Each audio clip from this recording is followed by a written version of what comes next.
The pressure didn't arrive suddenly. It had been living inside him for years, tightening quietly, waiting for a moment like this. Entity, athlete, Mike Tyson, professional boxer.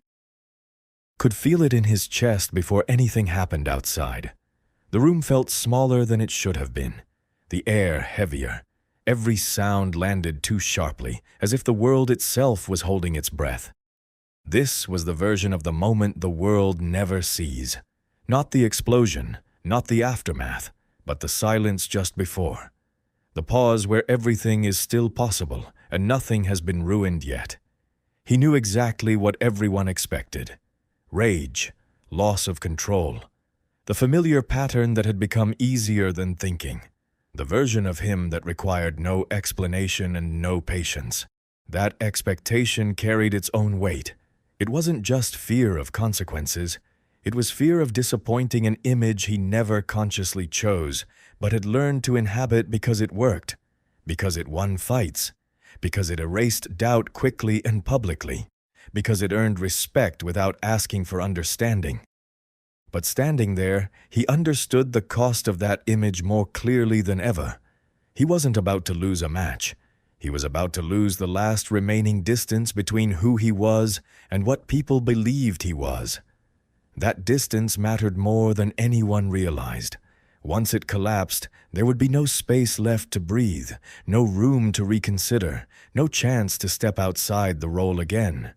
He remembered how often he had confused power with relief, how violence had once felt like the fastest way to silence doubt, to end questions before they formed. But doubt doesn't disappear.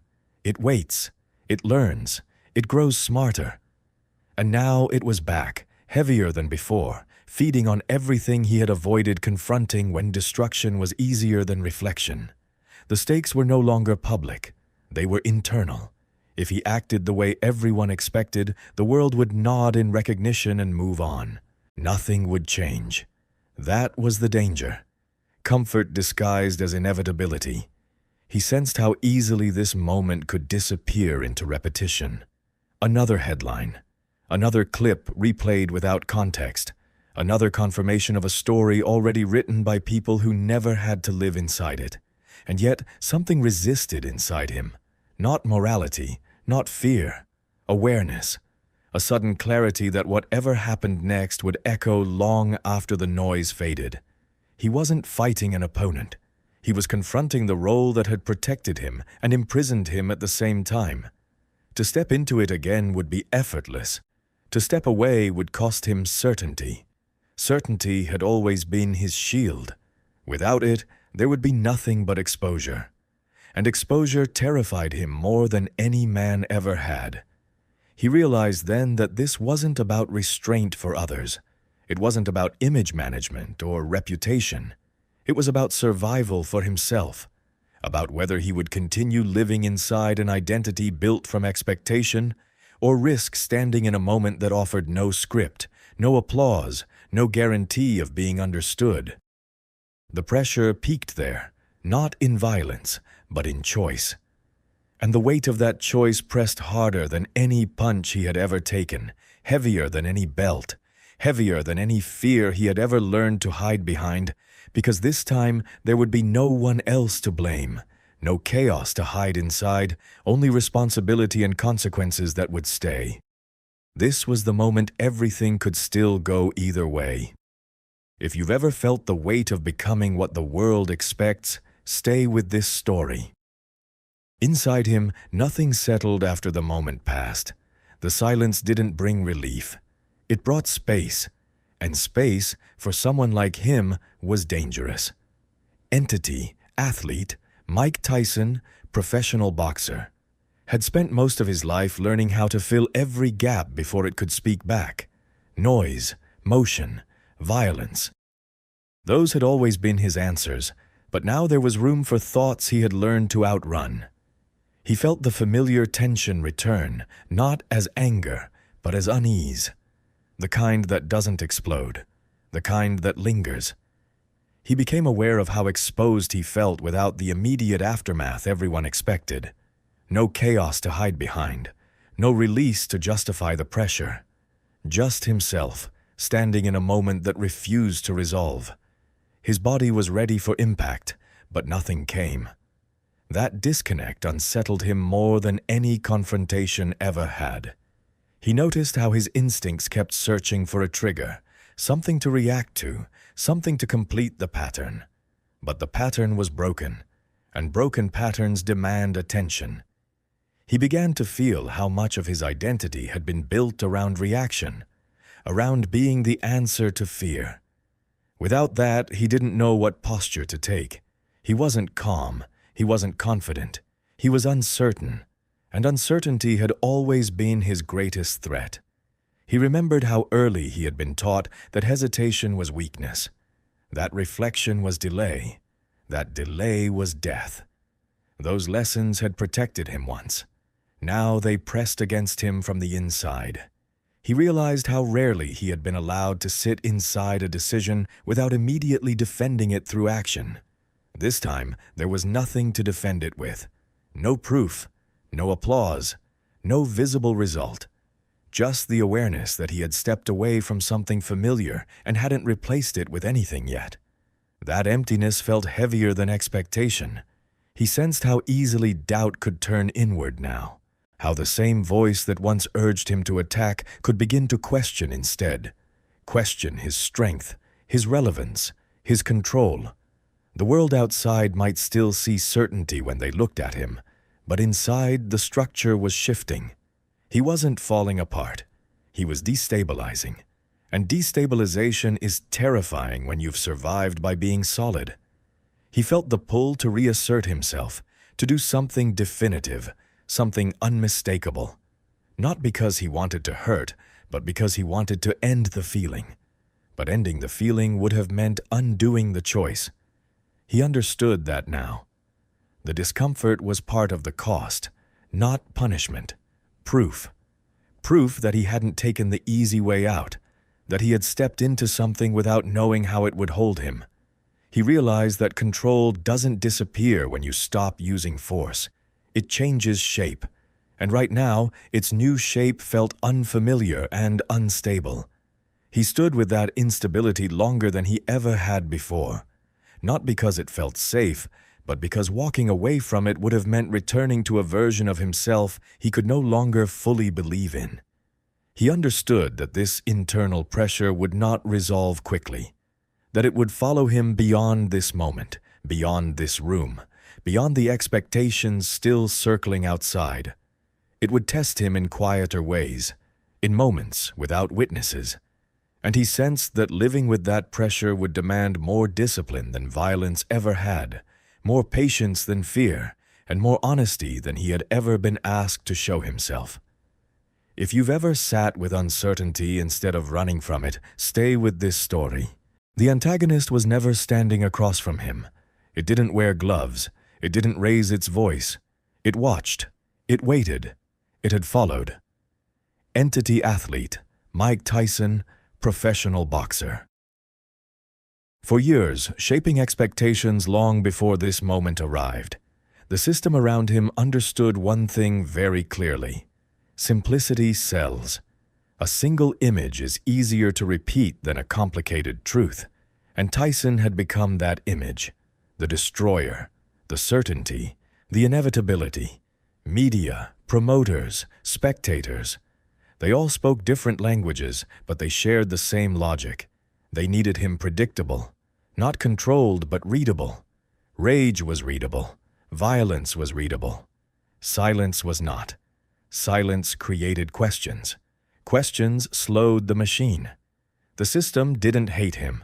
It depended on him, on the version of him that delivered without hesitation, that never paused long enough to disrupt the rhythm. The moment he hesitated, he introduced friction, and friction threatened momentum. He could feel that pressure even now, not as accusation, but as disappointment, as if he had failed to deliver a product on time. The narrative around him had always been prepared in advance, headlines written before events occurred, reactions cued before choices were made. That was the power of the system. It didn't need to respond. It anticipated. It trained the audience on how to feel before they felt it themselves. Tyson had learned to play along because resistance required energy he didn't know how to spend. Fighting was simpler. Violence aligned with the script, but stepping outside, it made him visible in a different way.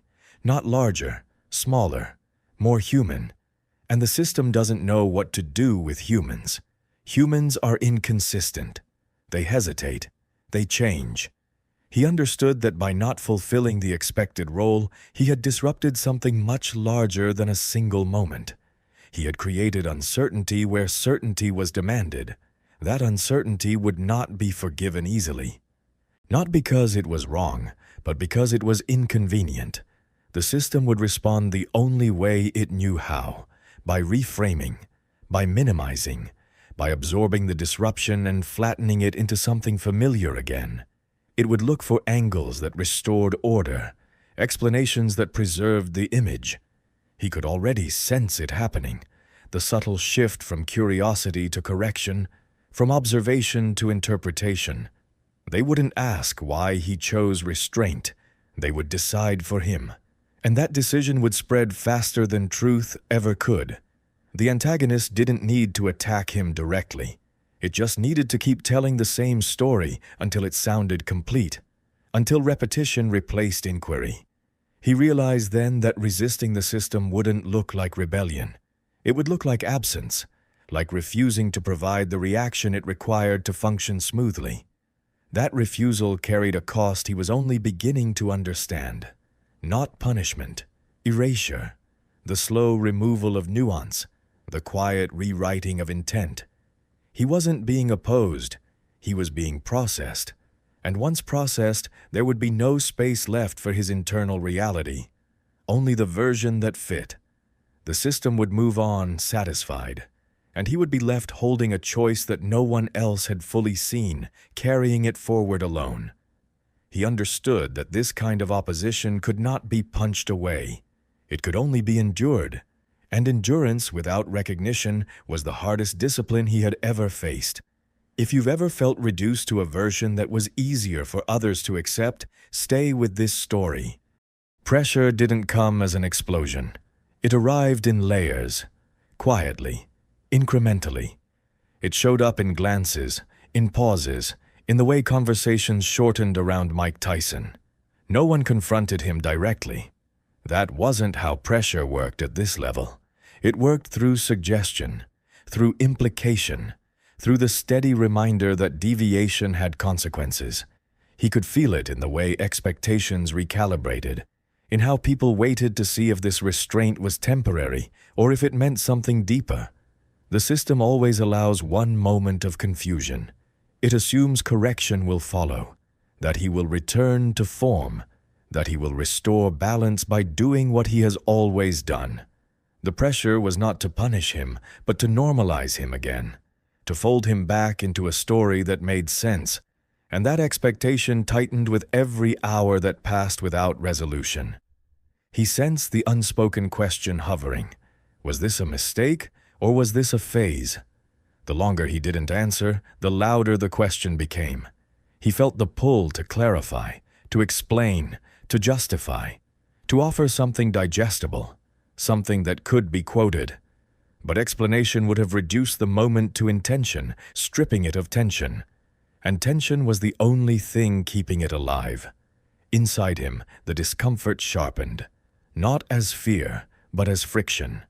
The friction between what he knew internally and what was being projected onto him externally.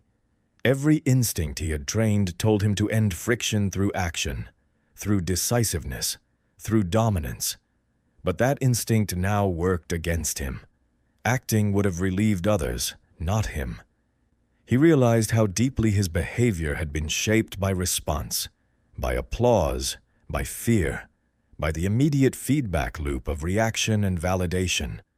Without that loop, he felt unanchored. And unanchored things drift back toward gravity. The pressure wasn't demanding violence, it was inviting it, offering it as relief, as familiarity, as a way to close the open question hanging in the air. He understood that the longer he resisted, the more this invitation would turn into judgment. Silence would be interpreted as weakness, stillness as indecision. And yet, moving too quickly would have meant surrendering the one thing he had gained: distance. Distance from expectation, distance from inevitability. The pressure intensified not because anyone said anything, but because nothing was being said. He was being watched for a return, for a correction, for confirmation that the system still worked. And every moment he didn't provide it, the cost of continuing to resist grew heavier. He wasn't being forced, he was being cornered gently. And that gentleness made it harder to justify pushing back. It would have been easier if the pressure was cruel. Cruelty invites resistance. This pressure invited compliance. And resisting compliance required a kind of discipline he had never been trained to practice. If you've ever felt pressure not to change, but to return, stay with this story. There was no dramatic countdown to the point of no return. It revealed itself quietly, disguised as a familiar choice. Mike Tyson felt it when the internal debate stopped looping and narrowed instead. Not because he had found an answer, but because the question had changed. It was no longer about what he should do. It was about what he was willing to live with afterward. He understood then that inaction was no longer neutral. Every hour that passed without correction solidified the deviation. What had started as a moment was becoming a direction. And directions, once chosen, demand consistency. The system would tolerate confusion, but it would not tolerate ambiguity for long. Ambiguity forces reevaluation. Reevaluation threatens structure. He sensed how close he was to being pulled back by momentum alone. All it would take was one familiar gesture, one predictable response, one return to form. The world would accept it immediately. Forgive the pause, rewrite the hesitation as tension. Everything would be restored. That ease frightened him. It revealed how little resistance there actually was to returning. How much of his previous life had been built on availability, on being ready to deliver what was expected the moment it was needed. He realized that the point of no return wasn't marked by violence or restraint. It was marked by recognition. The recognition that he could still go back, and that choosing not to would cost him more than he could calculate. The cost was no longer hypothetical. He could feel it assembling, in the shifting tone around him, in the absence of reassurance, in the way familiarity began to feel conditional. He noticed how quickly patience turned into evaluation, how support became contingent. The system doesn't threaten openly, it withdraws quietly, and withdrawal creates urgency. He felt the old impulse rise again, the desire to prove, to reassert, to remove doubt by force of action. That impulse had never failed him before, but now it felt different, less like instinct, more like habit, and habits, once seen clearly, lose some of their power. He stood at the edge of repetition, aware that stepping back into it would feel like relief but function as erasure. The point of no return wasn't a single step forward. It was the realization that any step backward would undo the only honest moment he had allowed himself. He understood that once he moved, the space he had created would close permanently. There would be no second pause, no later correction.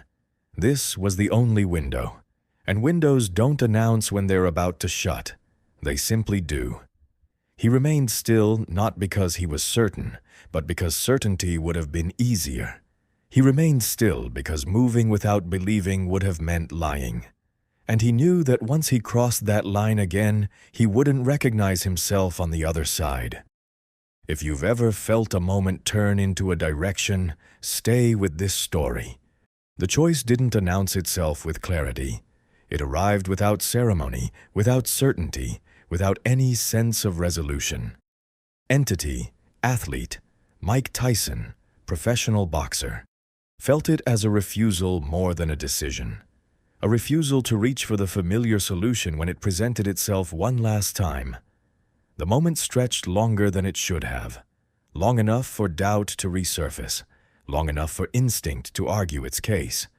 He knew exactly how easy it would be to end the tension. One action, one reaction. The world would snap back into alignment. The silence would be replaced by noise, the questions by conclusions. But choosing that path now would have meant surrendering the only thing he hadn't yet lost: authorship. He understood then that control wasn't about domination. It was about authorship, about deciding what story would follow this moment. He stood there while every muscle in his body urged movement, while every lesson he had learned warned against hesitation. This wasn't courage. Courage implies belief. This was endurance. Endurance of uncertainty, of exposure, of not knowing how the choice would be received or remembered. He felt the weight of the system pressing for resolution, not because it needed truth, but because it needed closure. Closure allows people to move on without changing how they see themselves. By refusing to provide it, he forced discomfort outward instead of inward. That reversal came at a cost. He felt himself becoming isolated in real time. The longer he held the line, the clearer it became that no one would step in to share the burden. This was not a collective moment. It was solitary. The choice was not heroic. It was quiet and easily misread. It didn't look like strength. It looked like absence. And absence invites interpretation. He accepted that interpretation would follow and that it would not be kind or accurate. But accuracy was no longer the point. Integrity was. Integrity meant allowing the moment to remain unresolved if that was the honest outcome. He realized that for the first time, he was choosing alignment over approval. That choice didn't make him feel powerful. It made him feel exposed and small. But it also made him feel coherent. For once, his internal state matched his external action. There was no performance left to maintain, no mask to reinforce. He let the moment pass without correcting it, knowing that in doing so, he was closing the door on an easier version of himself. The choice didn't change the world. It changed the terms under which he would continue to exist in it. And once those terms shifted, there was no returning to who he had been before without conscious betrayal. He understood that this decision would echo not through headlines, but through quieter moments that followed. Moments where no one was watching and there was no script to lean on. In those moments, he would have to live with the choice alone. He would feel it when discipline replaced impulse, when restraint replaced instinct, when silence replaced validation. The choice would ask something of him every day. And each day he honored it. The cost would remain real, measured not in loss of reputation, but in effort and vigilance. It would require him to stay awake to himself, to notice when the old reflexes returned, and to choose again without witnesses, without applause, and without certainty. That was the real consequence. That was the real fight. And it had only just begun, quietly and without permission. Nothing else would ever feel simple again. If you've ever chosen coherence over approval, stay with this story. The world reacted exactly as he expected, and still it felt worse than silence. The response wasn't outrage or praise, it was distortion. Mike Tyson watched as the moment he had lived through began slipping out of his control, reshaped by voices that hadn't been there. Some framed it as weakness, others as strategy, a few as irrelevance. None of them as truth. The world doesn't like unresolved stories. It rushes to complete them, even if the ending doesn't fit. Commentary replaced experience. Interpretation replaced intent. The choice he had made quietly was now being spoken about loudly, stripped of context and weight. He realized how little ownership he actually had over what followed. Once the moment passed, it belonged to everyone else. Clips were replayed. Words were rearranged. Reactions stacked on top of reactions until the original feeling disappeared entirely. What remained was a version that could be consumed. That could be debated. That could be dismissed. He felt the familiar pull to respond, to correct, to reclaim control of the narrative, to explain himself back into something recognizable. But explanation would have reopened the door he had deliberately closed. He understood that clarity for others would require compromise from himself, and compromise would have turned the choice into performance. The world wanted resolution. He offered consistency instead. That choice isolated him further. Silence in the face of judgment is rarely interpreted as strength. It is read as uncertainty, as retreat, as failure to defend oneself. He could feel how quickly sympathy turned into skepticism, how patience turned into analysis. The system didn't attack him directly. It surrounded him with conclusions. It didn't ask him to change. It assumed he would. That assumption lingered in every conversation, every expectation that this version of him was temporary, a pause before correction. He felt the distance grow between how the moment had felt inside his body and how it was now understood outside of it. That gap hurt more than criticism ever had. Criticism at least acknowledges intent. Misinterpretation erases it. He realized that transformation is rarely recognized when it happens. It's noticed later, if at all. In the moment, it just looks like deviation, like loss, like confusion. He understood then that choosing differently doesn't guarantee understanding. It guarantees friction, and friction doesn't resolve cleanly. It wears you down slowly. He would carry that friction forward into every interaction, every expectation that followed. The world had reacted, not with violence, not with applause, but with noise. And noise is harder to endure than either. If you've ever watched your truth get rewritten in real time, stay with this story. The price of the choice didn't arrive all at once. It revealed itself gradually in ordinary moments that carried unexpected weight. Entity, athlete, Mike Tyson, professional boxer. Felt it when there was no crowd to absorb the tension, no opponent to focus it on, no noise to disguise the effort. The cost lived in discipline, in restraint practiced without witnesses, in resisting reflexes that still surfaced without warning, especially when he was tired or alone. He realized that the choice hadn't ended anything. It had started something quieter and far more demanding. Every day now required intention. There was no momentum to hide inside, no narrative to lean on. The version of him that once moved automatically was gone, replaced by one that had to decide repeatedly who he was willing to be. That repetition was exhausting, not physically but mentally. It asked him to stay present in moments where absence had once been enough. He noticed how easily the old instincts tried to reassert themselves, how attractive they still felt when fatigue set in. The difference now was awareness.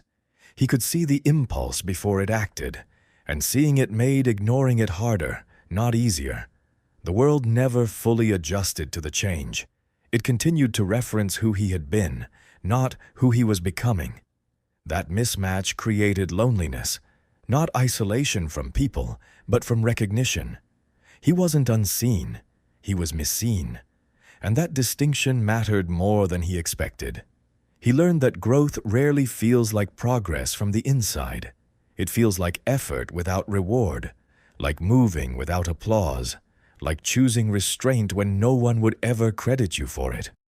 The price also showed up in memory, in realizing how much of his past had been shaped by avoidance, how many moments he had escaped instead of endured. That awareness carried regret, but also clarity. He couldn't undo who he had been, but he could decide how much power that version would still have over him. The choice demanded consistency, not perfection. Some days he held it cleanly, other days it slipped. What mattered was that slipping no longer meant surrender. It meant correction. He learned that integrity isn't a single act. It's maintenance, quiet, repetitive, and mostly invisible. Over time, the noise around him faded, replaced by something less dramatic but more stable. Not approval, alignment. He began to trust his own internal signal more than external reaction. That trust didn't make life easier. It made it clearer. And clarity, he realized, is heavier than confusion. Confusion lets you drift. Clarity asks you to stand still and answer for yourself. The price of the choice was that there was no return to unconscious living, no forgetting, no automatic version to fall back into. He would always know when he was compromising, and knowing meant responsibility. Responsibility meant effort. It meant staying awake to himself even when it was uncomfortable. It meant accepting that growth would never feel complete or finished. That was the final cost, and also the final gift. Because responsibility meant authorship, and authorship meant that for the first time his life wasn't just happening to him. He was participating in it, deliberately and without excuses, aware of the weight and willing to carry it forward. This was not redemption, it was presence. And presence was enough to continue, even when the future offered no guarantees at all. That understanding stayed with him. If you've ever realized that change doesn't end the fight, it changes its location, stay with this story.